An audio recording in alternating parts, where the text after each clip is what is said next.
Jesus, ika'y nagilain, magpakailanman.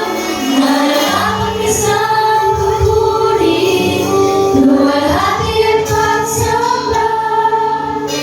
Itataas ang ngalan mo, Ama. Iyong ingay lumuluhod sa iyo, tinataas ang ngalan mo. Bawat langit ay magsasabi, Jesus, nagilang ka. Jesus, nagilang ka.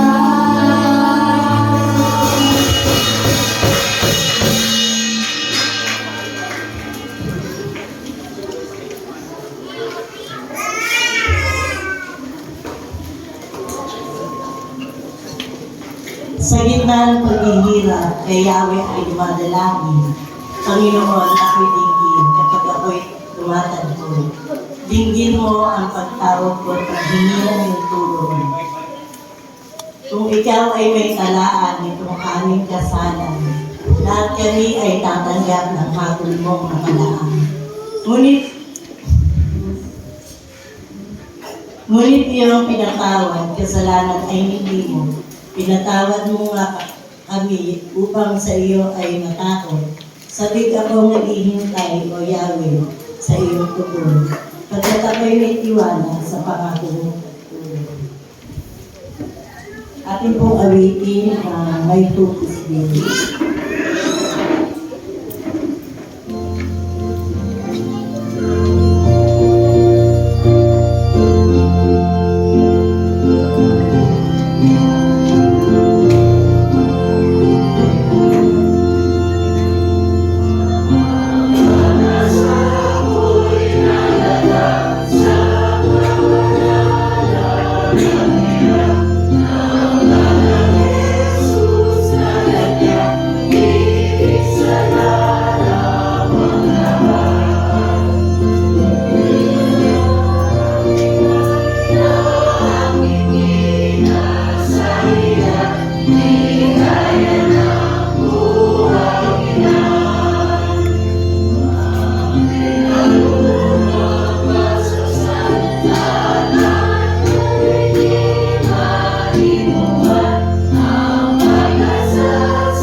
Dakilang Diyos na makapangyarihan sa lahat. Nagpapasalamat po kami naman sa umagang ito na muli ay inumo mo kami sa iyong mga isambahan upang muli, Panginoon, ay matuli at nagpasalamat sa iyong kabilang pangalan. Patawarin mo ang kami naman sa lahat ng aming mga pagkukulang at pagkamali. Nasabi man namin at naisip Panginoon, ibinababa namin ang mga sarili sa mga ito. Pakalinisin mo kami at naway.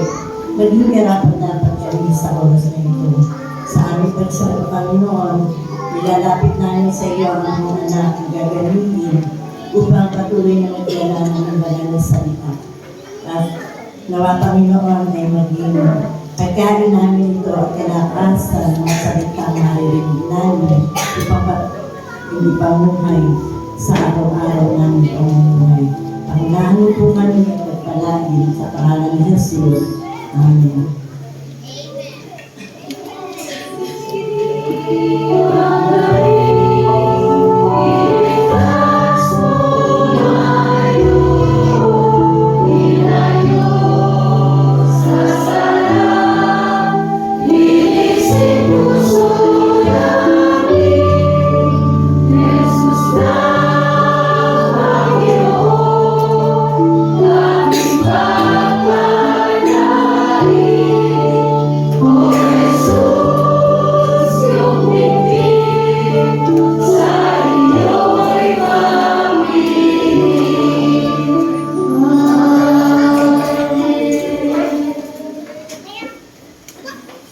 Ating po sagot ang pagbasa mula sa Ezekiel 37, verse 1 to 6. Nadama ko ang kapangyarihan ni Yahweh, at sa pamamagitan ng kanyang espiritu ay dinala niya ako sa isang gipis na puno ng kalansay.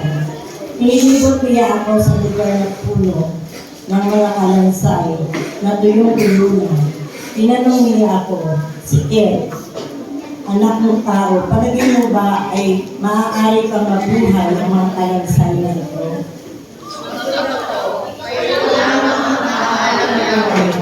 Narinig sa akin, pagkaya ka sa mga kalansay na ito. Sabihin mo, mga tuyong kalansay, ibigin niyo ang salita ni Yahweh. Ay po na. Ito ang pinagsasabi niya, bibigyan ko kayo ng hinina at kayo'y mabubuhay. Lalagyan ko kayo ng ibigit at laman. At pagbalutin ng kalat, bibigyan ko kayo ng hinina at kayo'y mabubuhay. Sa ngayon, makilala niyo ako si Yahweh.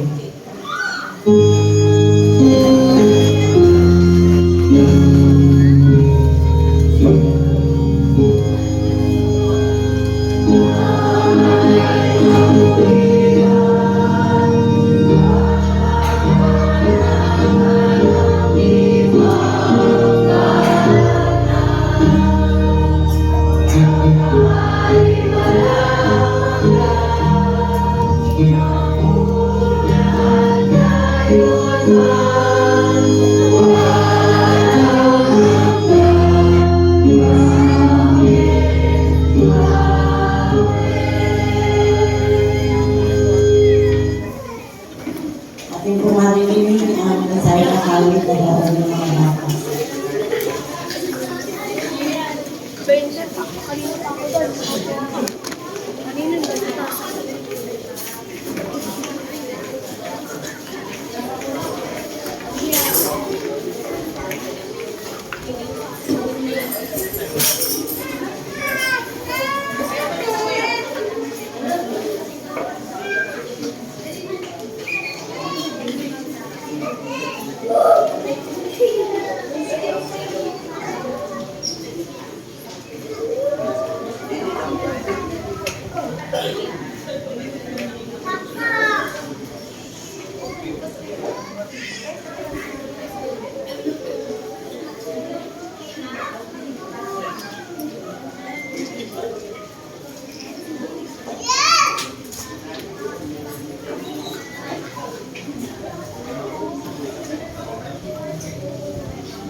bata tayo manalangin, hindi tayo ha.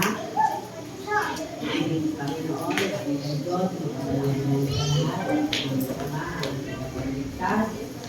At ito, Panginoon, masaya po kami kasama namin ang maraming mga bata, mga hiyas ng aming iglesia.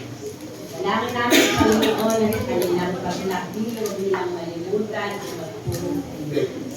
At patuloy namin dalangin na maakay namin sila maturuan at yung manlapit sa iyo.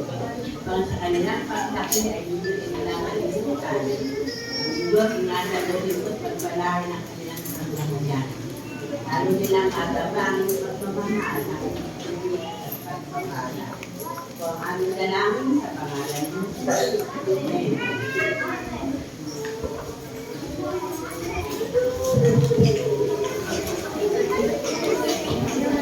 Ang lahat ay tumindig sa dali. Salamat sa mga bata.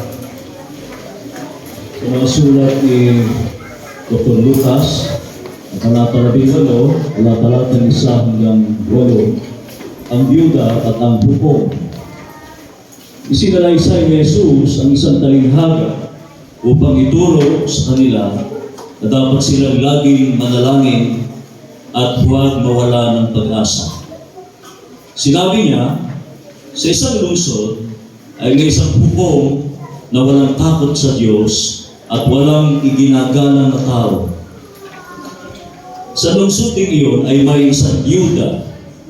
Lagi siyang pumupunta sa hukom at sinasabi, bigyan po ninyo ako ng katarungan sa aking usapin. Tinanggihan siya ng hukom sa loob ng mahabang panahon. Ngunit nang magtagal, ay sinabi ng hukom sa sarili, kahit ako'y walang takot sa Diyos at walang iginagalang na tao, ibibigay ko ang katarungang hinihingi ng biyuda nito, sapagkat lagi niya akong ginagambala at baka mainis pa ako sa kapupunta niya rito. At nagpatuloy ang Panginoon, pakinggan ninyo ang sabi ng masamang hukom na ito. Ngayon, ipagkakaikaya ng Diyos ang katarungan sa kanyang mga hinirang na dumaraing sa kanya araw at gabi. Sila kaya'y paghihintayin niya ng matagal. Sinasabi ko sa inyo, agad niyang ibibigay sa kanila ang katarungan. Ngunit sa pagbabalik ng anak ng tao, may darating pa kaya siyang mga taong may pananampalataya. Ang mabuting balita ng ating Panginoon. Amen.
pangalan ito na nakito kami at sa mga kami na nagkaroon ng mga biyaya na magbabalik sa iyo.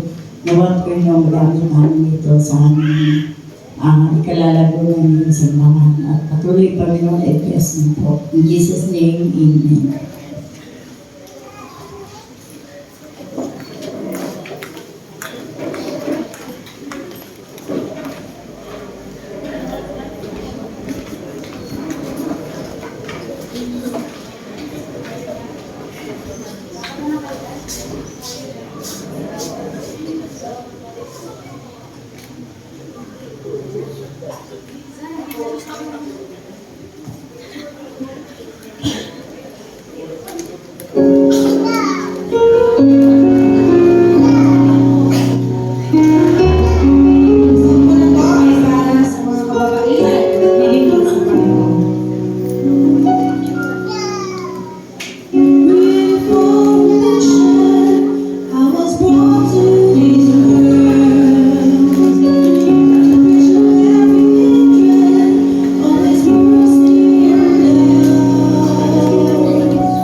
aking tatawagin ang mga kababaihan upang mag-awit ng awit.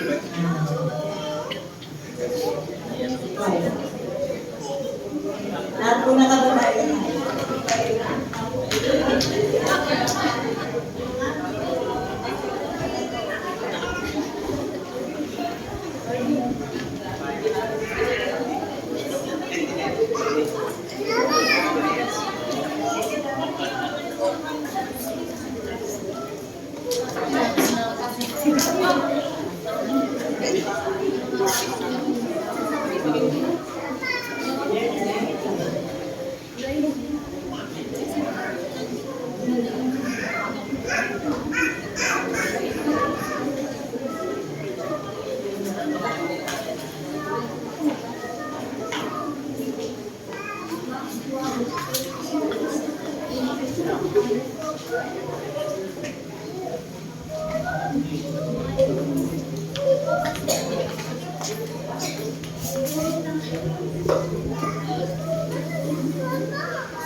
Isang mapagpalang umaga po sa ating lahat. Ngayong buwan ng Marso, ating ipinagdiriwang ang Women's Month. Isang panahon upang bigyang buhay ang katatagan, talino, at pusong mapaglingkod paglilingkod ng ating mga kababaihan sa ating lipunan at sa loob ng ating iglesia. Ang ating tagapangunahing tagapagsalita ngayong araw ay isang buhay na patotoo ng dedikasyon at serbisyo. Sa kabila ng pagiging isang retiree, hindi tumigil ang kanyang pagnanais na makatulong sa kapwa. Sa kasalukuyan, ibinabahagi niya ang kanyang galing at karanasan bilang isang chief pharmacist sa Santo Niño Hospital. Higit sa lahat, siya ay isang tapat na lingkod ng Panginoon at kasalukuyang namumuno bilang Pangulo ng WSCS sa Baliwag Central UMC. Mga kapatid, samahan ninyo akong malugod na tanggapin ang isang babaeng may puso para sa Diyos at para sa bayan, kasama ng kanyang may bahay. Palakpakan natin, Sister Girlie Rubio Marcelo.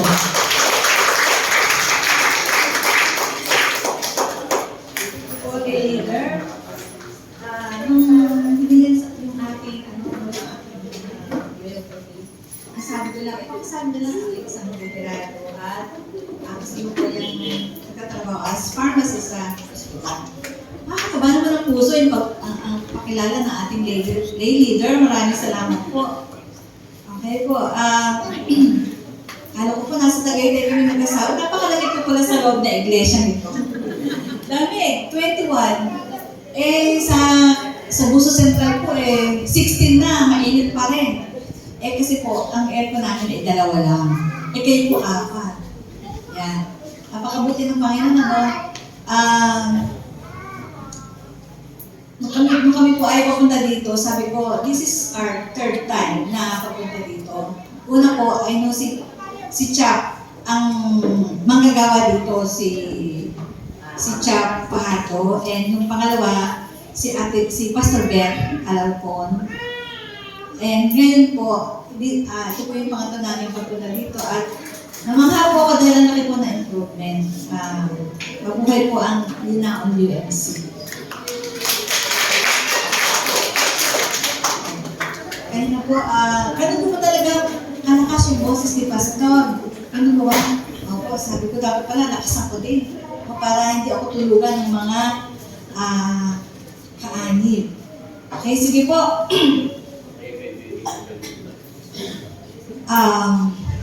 Mga minamahal kong kapatid, lalo na po sa mga kababaihan ng simbahan, magandang araw po sa inyo lahat. Ayun, may sumaga. So, gaya po ng binasa ng ating manggagawa sa Lucas 18:18, ito po iikot ang mensahe ng umaga. Pero mayroon pong prepared na mensahe ang ating mahal na DS at sabi ko, parang mahaba. Sabi ko, baka mamaya mailog sa akin. Pero mga kapatid, habang ito ay aking pinag-aaralan, hindi ko po pwedeng i-share sa inyo kasi po bawat pangungusap ay talaga namang parang andun yung anointing ng Holy Spirit. At ako po kasi, pag ako nagiging speaker, nagiging tagapagsalita sa pulpito, ay talaga pong maiksi lang. Pero ito po ay dahil change pulpit at nakita ko po maraming kababaihan. Marami din bata at marami din kalalakihan. Talagang patas lang. Kasi marami sa iglesia na marami ang kababaihan or marami mga bata. Pero ito pong iglesia ito, nakikita ko po yung kasiglahan kasi ang daming bata. And ito yung future natin, sabi nga ng ating nanalangin ng mga bata, ito yung ating gem, ito yung mga yes. Ito po yun. At alagaan po natin sila dahil sila po yung magpapatuloy ng ministeryo ng ating Panginoon. So, kapag naririnig po natin ang salitang babae, kadalasan, ang unang pumapasok po sa atin ay ina. Ina, asawa, kapatid, tagapag-alaga. May kakilala kay Auntie Claire. Auntie Claire. Yan ang sikat ngayon si Auntie Claire. So yung mga tita, ngunit kung pag-inilayan natin, mas mas malalim pala ang plano ng Diyos, makikita natin ang pagiging babae ay hindi lang isang papel, isang inalang, o part lang ng lipunan. Ito po ay, sabi na, isang banal na pagtawa. Ayan. Alam niyo mga kapatid, habang pinag-aaralan ko to, may kumislot sa aking puso. Sabi ko, banal na pagtawa. Sabi ko, wow, ikaw banal na pag-holy. Hindi lang pala mga manggagawa ang may banal na pagtawa, kundi kababaihan din. Sa kamay ng Diyos, ang kababaihan po ay naging tagapagbigay buhay, tagahubog ng buhay, at tagapagtanggol ng buhay. Yan. Sa bawat sagot po na sinilang, sa bawat batang pinalaki sa pananampalataya, at sa bawat mahina na pinagtatanggol, makikita po natin ang kapangyarihan ng Diyos na kumikilos sa pamamagitan ng kababaihan. Ang mga kababaihan na hindi lamang saksi sa gawain ng Diyos, sila po ay aktibong kasangkapan ng Diyos upang palaganapin ang buhay. Yan. Ang babae bilang nagbibigay buhay. Ang unang dakilang kaloob ng Diyos sa mga kababaihan ay ang kakahiyang magbigay buhay. Di ba mga kapatid? We give birth. Tayo po yung nanganganak. At sa aklat ng Genesis, nang likhain ng Diyos ang babae, sabi niya ay magiging ina ng mga may buhay.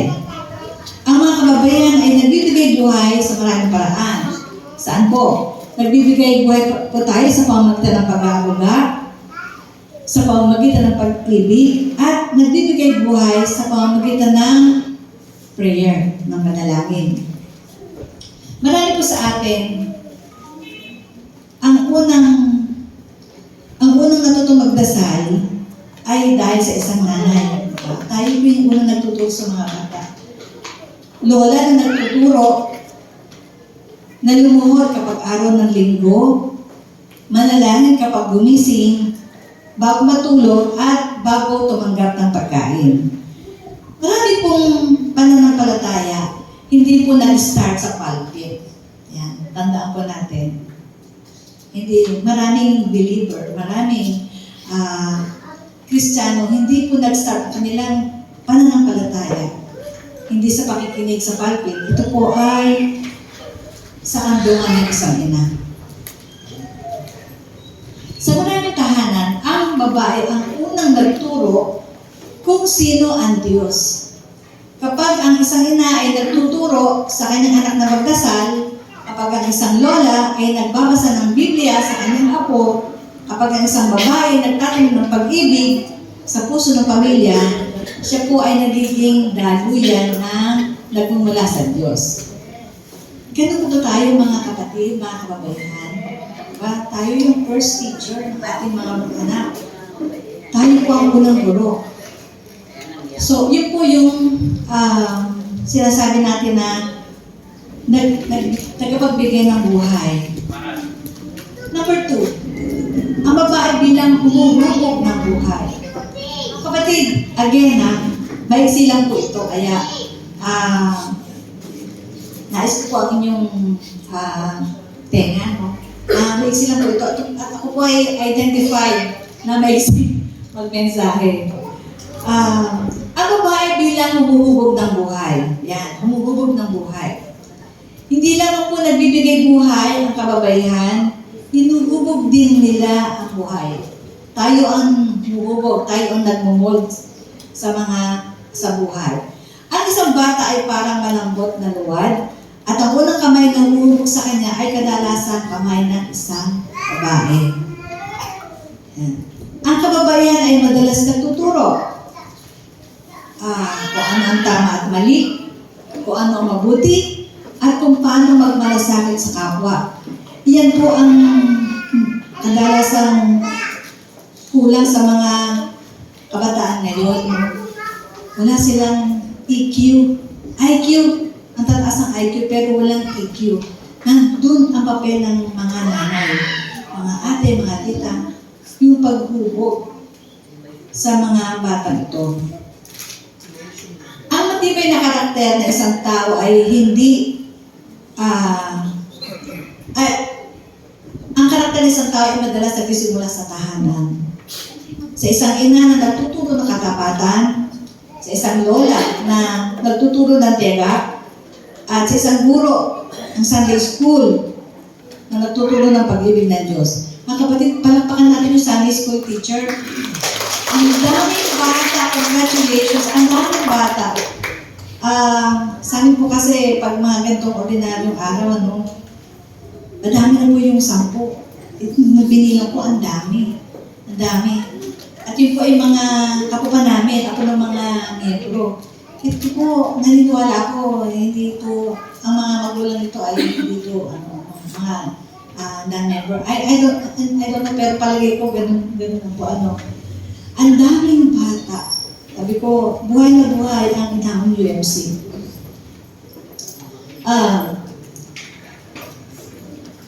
At alam niyo po ba, minsan po meron kami naging panauhin sa iglesia. Election po kasi nun eh. Hindi po naman siya madalas makita sa baryo ng Kambao. Pero nung siya po ay in-invite namin nagpunta, ang laki ng pasasalamat niya sa Methodist Church, doon sa BCS, Vacation Church School. Siya po pala ay product ng Vacation Church School. So, hindi natin alam, meron pa ng mga ganun, Akala natin nagtuturo lang tayo ng BCS, di ba? Yung na sila, di ba? Kasi libre pagkain, mga kwento. Pero andun pala, nagkaroon ng foundation. At yun nga po yung konsehal namin na yun, maging number 1 pa nga eh, nagpapatuloy po siya, umaatin po siya sa victory. So yun po, mga kapatid, yung mga maliliit na aral na ito ay nagiging pundasyon ng buong buhay ng isang tao. Sa katunayan, maraming mga dakilang tao sa kasaysayan na nagsasabing ang kanilang pananampalataya ay nagsisimula sa impluensya ng isang babae sa kanilang buhay. Mga kapatid, huwag natin maliitin ang kapangyarihan ng isang babae na nagtuturo ng tama. Kanyang mga salita ay maaaring tumagal ng habang buhay. Again, ang kanyang mga salita ay maaaring tumagal ng habang buhay. Mga kapatid, alam niyo po, kahit hindi niyo po nakita yung aking kapatid na babae, kasi nawala na po siya. And my mother, si Felicidad Rubio, kahit hindi niyo po sila nakita, parang yun na rin siya nakita sa akin. Kasi hinubog talaga kami ng aming nanay sa pananampalataya. Pati yung character, personality. Kahit hindi niyo po sila nakilala, ito po, kitang-kita po, buhay po ang kanilang, yung kanilang pananampalataya sa amin. Ang aking pong nanay ay isang miyembro po ng Assembly of God. Ngayon, yung po kasing father ko ay isang contractor, isang foreman po. Marami silang project, buong Pilipinas, no? Ngayon, nung na-assign si tatang doon sa Pangasinan, doon na din yung nanay ko. Ayun, nung nanay ko nun ay parang 14 years old lang. 14 years old. Ngayon, nung makita niyo yung nanay ko, siyempre na-enjoy, maganda, parang ako. So, yung nanay ko pala ay, mahigpit kasi ang church nun eh. Pag ikaw ay nakipumatok sa dito pananampalataya, ititiwalag ka. So yung nanay ko po, tinanan po ni tatay doon dito, dinala sa Bulacan. At, pero ang aking nanay, dala niya yung kanyang pananampalataya. So nandito siya sa Bulacan, nakiayon siya. Nakiayon, nagpapakain pa nga kami ng musiko eh. Nagpapakain pa kami doon sa mga mandarasal, doon doon sa pasyon. Pero hindi na natili ang aking nanay sa ganoong sitwasyon. Kasi meron siyang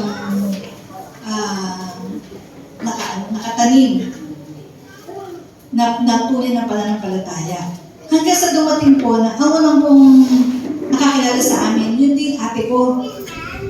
sa pamamagitan din na ang tawag doon ay DVBS, Daily Vacation Bible School.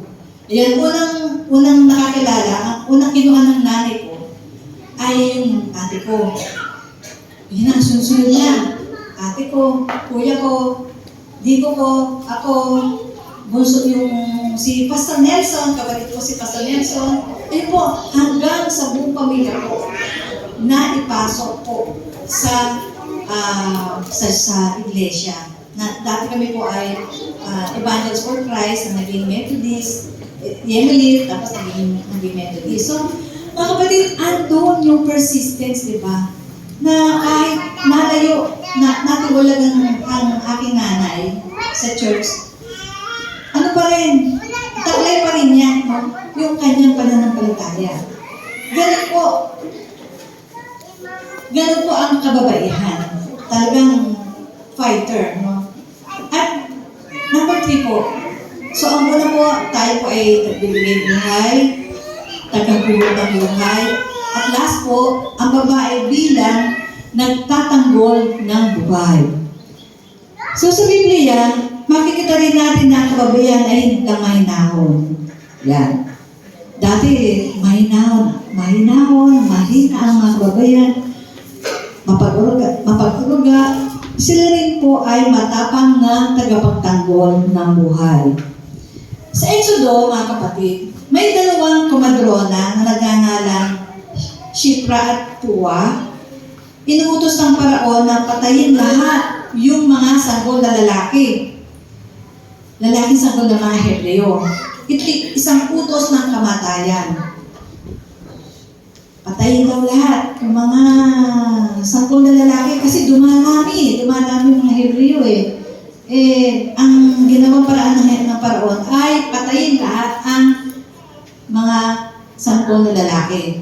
Pero yung dalawang komadronang ito ay pinili nilang sundin ang Diyos kaysa hari. Sa kanilang katapangan, maraming sanggol ang nabuhay.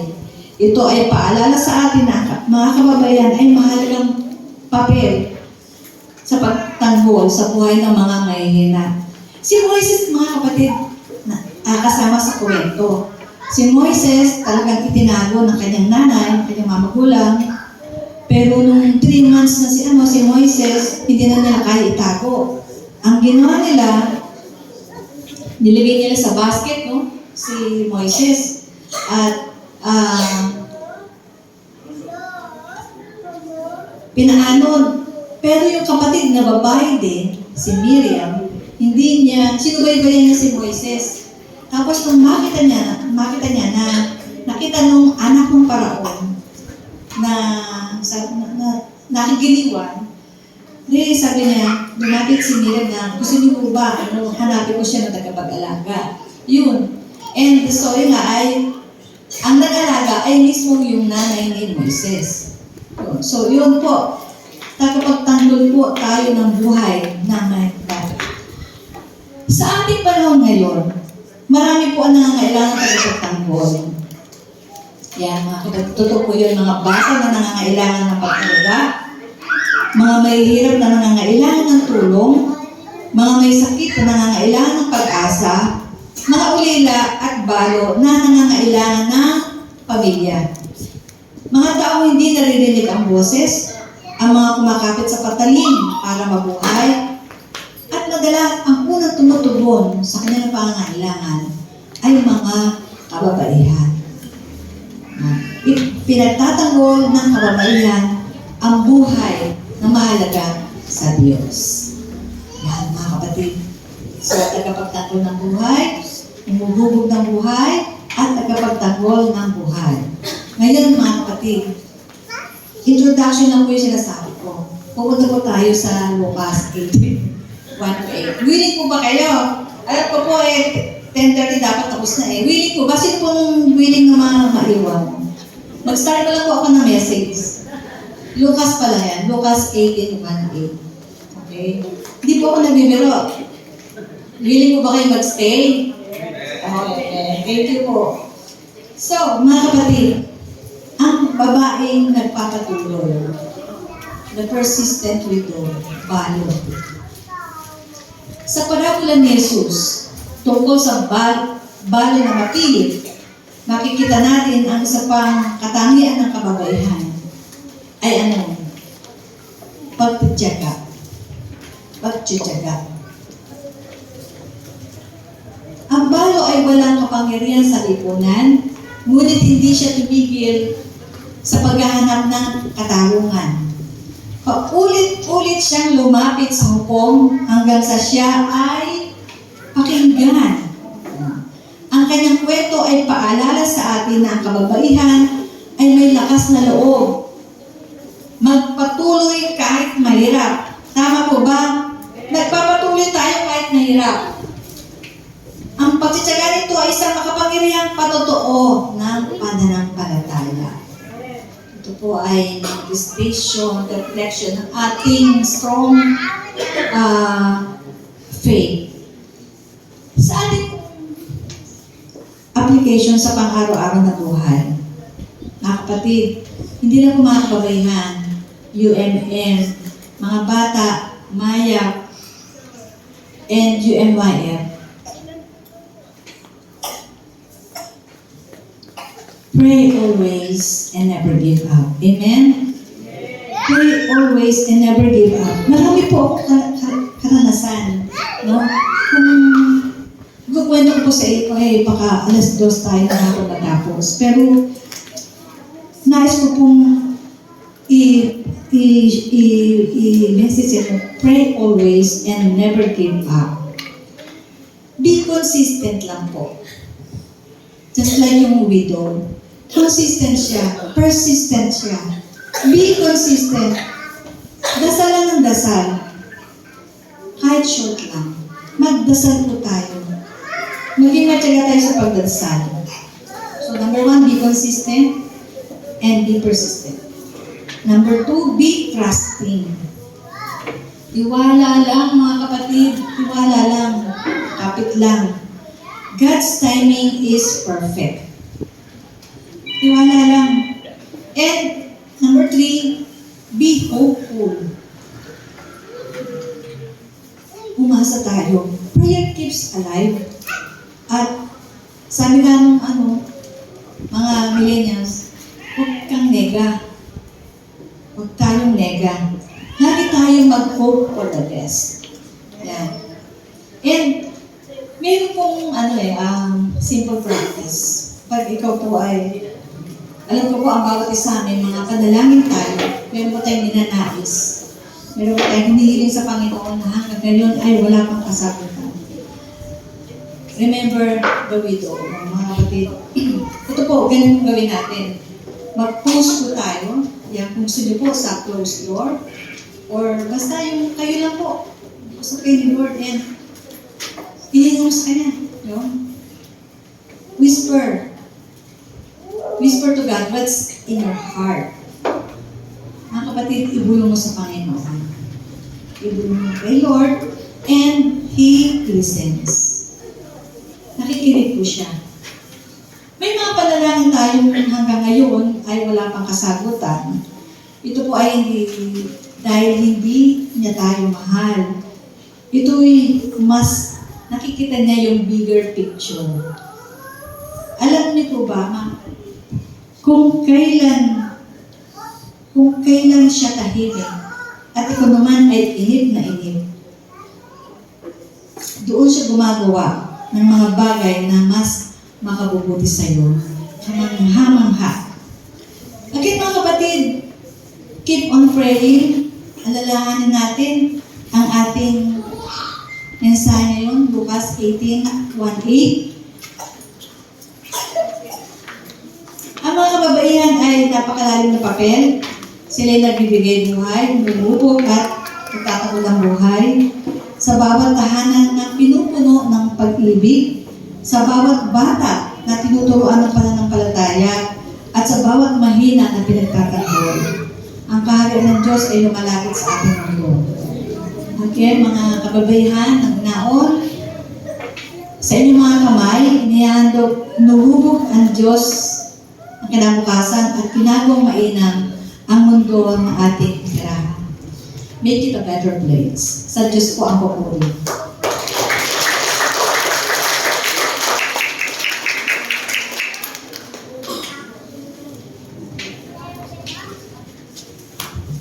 Yan, maraming salamat po sa mensahe na ating narinig.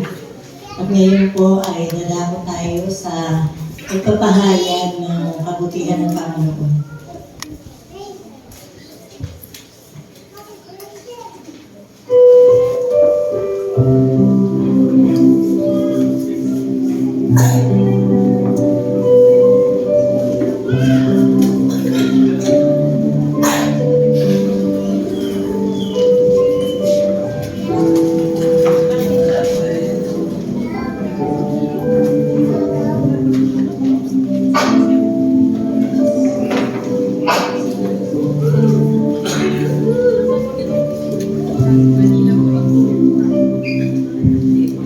Magandang umaga po sa ating lahat.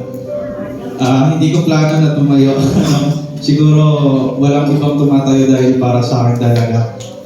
Gusto ko lang i-share yung kabutihan ng Panginoon sa buhay ko. Kung matatandaan niyo po nung mga past few months na tumatayo ako dito ay na-share ko sa may sermon ko na I've been facing some difficulties in financial, marami akong parang iniisip, marami akong, kumbaga parang yung isip ko ay nagsa-struggle or wala ako sa phase ng buhay na kumbaga kontento. So previous work ko po ay medyo marami akong na-encounter na hindi maganda. In terms of relationships sa leaders,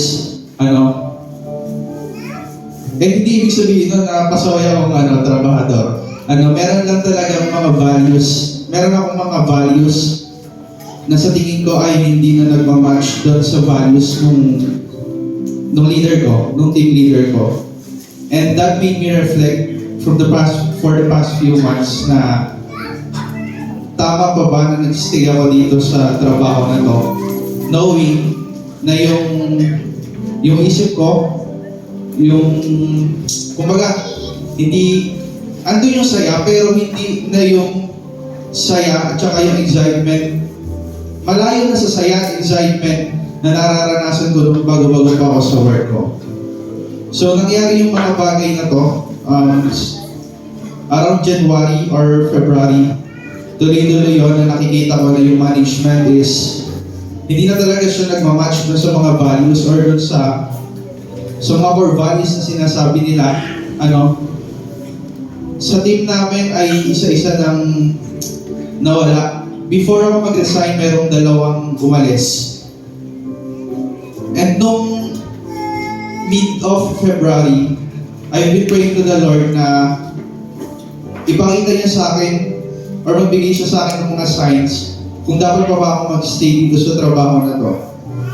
Hinihiling ko sa Lord na tulungan mo ako na alagaan yung puso ko, tulungan mo ako na alagaan yung isip ko, dahil ayokong maubos or ayokong magkaroon ng problema dun sa trabaho ko.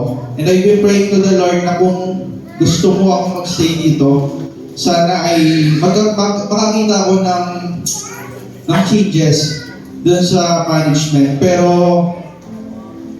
ayun, walang nangyari, walang nangyari, and that made me decide na ayun, mag-resign na. Mahirap para sa akin na mag-resign na wala pang trabaho. Kaya todo ako pray kay Lord na Lord, mas mahalaga sa akin yung status ng well-being ko kesa dun sa kesa magtiis ako. Sumisweldo ko pero nagtitiis ako sa isang environment na kumbaga parang hindi na siya healthy. So naglakas loob ako mag-resign. And during my rendering period, kasi after ko mag-resign, hindi ko mag-render ng 30 days. And right after I passed my resignation to the management, ay nagsimula na akong maghanap ng trabaho. Marami akong naging interviews. Unfortunately, na-decline, may mga rejections. Pero may mabuting plano ang Panginoon dahil ayun, nung siguro fourth attempt ko ng pag-apply, ang inaay ko mag-apply pa rin sa Pampanga dahil doon ako nag-stay, nandun yung dorm ko. So ang inaay ko talaga is makapag-apply ako ng bagong trabaho sa Pampanga pa rin para hindi na ako mahirapang maglipat. Pero iba ang plano ng Lord dahil binigyan niya ako ng isang posisyon, isang role na sobrang maganda. Malayo siya doon sa current role ko doon sa past company. And nagpapasalamat ako sa Lord dahil kahit walang kasiguraduhan yung nag-resign ako na walang kasiguraduhan kung may makukuha ba akong trabaho na susunod, ay pinakita niya sa akin na siya ay tapat sa mga anak niya, nagtatapat sa kanya. Dahil ay fourth attempt ko ng pag-a-apply, napasukan ko yung company na after graduation ko pa lang ay pinapangarap ko ng maging kumpanya. So ngayon ibinigay sa akin ni Lord, siguro nakita niya na it's the right time for you to be in this company. Meron ka na experiences. So tingin ko, hinog ka na dyan sa role na to. That's why ibinigay sa akin ng Lord yung company, yung role na ipinagpe-pray ko sa Kanya right after my graduation. Kaya nagpapasalamat ako sa Panginoon at ito ay patotoo na siya ay kumikilos, siya ay buhay. Kung tayo ay hindi sigurado sa mga lalakaran natin, kung may walang kasiguraduhan sa ating mga isip, ay pinapaalala ng Panginoon na bago pa man tayo mag-doubt sa ating mga sarili, ay may pinlano na siya na napakagandang daanan para sa ating lahat, para sa ating mga pangarap, para sa ating mga panalangin. Kaya lubos nagpapasalamat ako sa Panginoon dahil pinakinggan niya yung panalangin ko. Alam ko marami akong pagkukulang kay Lord, marami akong mga lapses sa ministries. Pero ganun pa man ay napatunayan ko na ang Diyos ay lubos na mabuti. Ang Diyos ay siya ay tapat sa mga anak niyang nagtatapat sa Kanya. Kaya hinahamon ko po ang bawat isa na kung meron man tayong pinagdadaanan ngayon, mentally, alagaan natin ang ating mga mental na pag-iisip, ang ating ang status natin, ang ating well-being, dahil ito yung pinakamahalagang bagay na yaman na pinangahawakan natin, na kung saan kung ito ay masisira, mapapariwara ay maraming susunod o maraming aspeto ng buhay ang susunod na masisira. Kung kaya patuloy nating ilaan sa Panginoon, patuloy nating ipanalangin sa Kanya, na kung meron man tayong mga pinagdadaanan ngayon ay ilapit lang natin sa Kanya. Marami na tayong mga kapatiran dito sa iglesia na nagpatotoo ng bagay na ito. Ibig sabihin lang ito ay proven. Marami nang tumayo dito na kung saan pinatunayan ng bawat isa kung gaano mabuti ang Diyos sa ating mga buhay. Kaya muli mga kapatid, nahabol ko ang bawat isa na magpatuloy tayo sa paglilingkod, magpatuloy tayo sa pananampalataya, at palagi nating itaas ang Panginoon sa lahat ng problema na ating pinagdadaan. Sa Diyos po ang puri.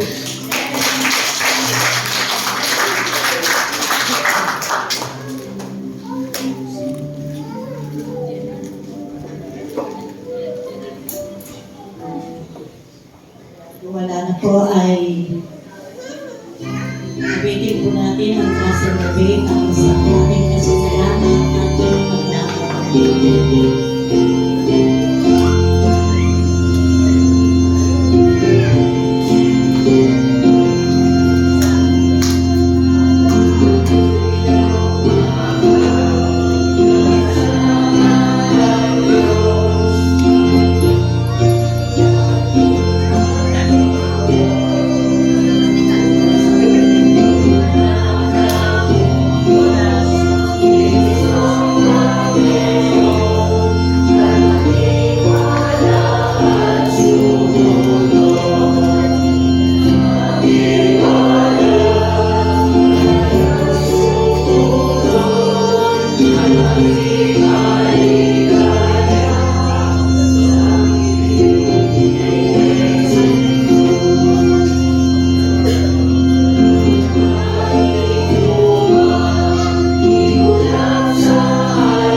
po aming nakinig sa umagang ito. Hindi kami makakinig ng mensahe na pinala sa amin ng mga tungkol ito sa kababaihan at kung paano din ang pagpapahalaga namin sa Magna Carta of Women na nilagdaan noong August 14, 2009 ng dating Pangulong Gloria Macapagal Arroyo, kung saan ang Magna Carta of Women ay isang gender equality na bibigay sa amin, babae at lalaki, pantay na pagtrato sa kanila, pantay na pagpapahalaga sa larangan po ng edukasyon, hanap buhay, at sa nagiging empleyo ng aming pamahalaan. Maraming salamat po dahil tunay na ang mga kababaihan ay katuwang namin, kaagapay, katulad ng mga kalalakihan na may malasakit, kayo din ang kanilang layunin sa buhay.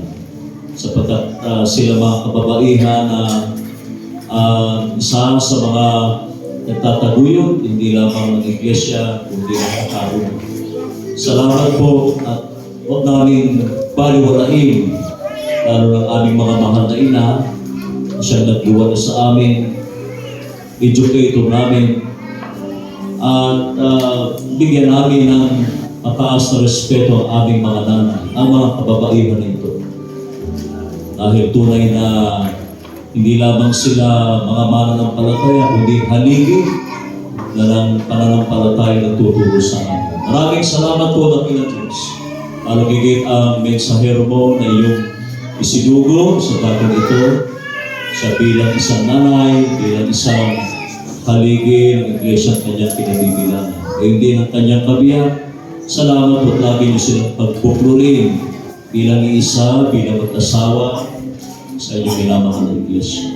At palain po ninyo ang mga kababaihan sa buong mundo, na lalo na po ang ilan sa kababaihan, mga Filipino OFWs namin, ay dumaranas ng panghaharas, ng pang-aapi, ng pananakit. Nalangin po namin kung bakit sila sumadya doon, kung bakit sila napadpad po doon, ay upang maghanap buhay lamang para sa kanilang pamilya. Lalo na ang mga nanay na nagpapakapagod, nagkakandakuma sa paghahanap buhay doon. Nawa po ang kanilang mga pinapadalang pera dito sa kanilang mahal sa buhay. Huwag naman laspagin lamang sa sugal, sabong, pambababae ng mga kalalakihan sa mga dito sa Pilipinas. Naway magising na po ang mga kalalakihan sa aming bansa na nagugumot sa sugal, pambababae, at kung anong sari-saring hindi nyo kinalulugdan at bilang Diyos. Maawa kami sa mga kababaihan. Sila po ngayon ang may pinakamalaking bilang na naghahanap buhay sa iba't ibang sulok ng mundo. Narito ang mga asawang lalaki at sinisilot nila ang ipinapadala at ang ilan naman ay nilalas paglabang nila sa sugal at pambababae. Tulungan niyo po ang mga kababaihan namin sa kabila ng lahat ng pinagdadaanan nila ng Diyos. Struggle sa asawa, pagtitiis sa asawa, nawa po ay matapos ng lahat at magising ang mga ilan sa kalalakihan na ito.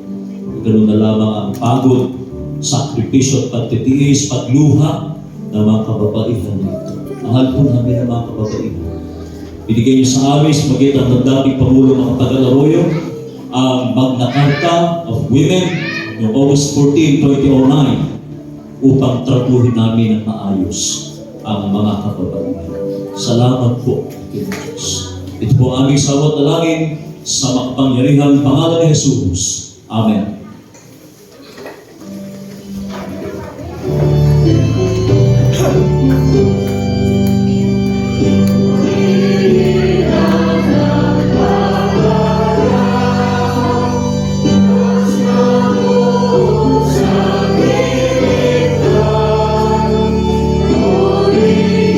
Sa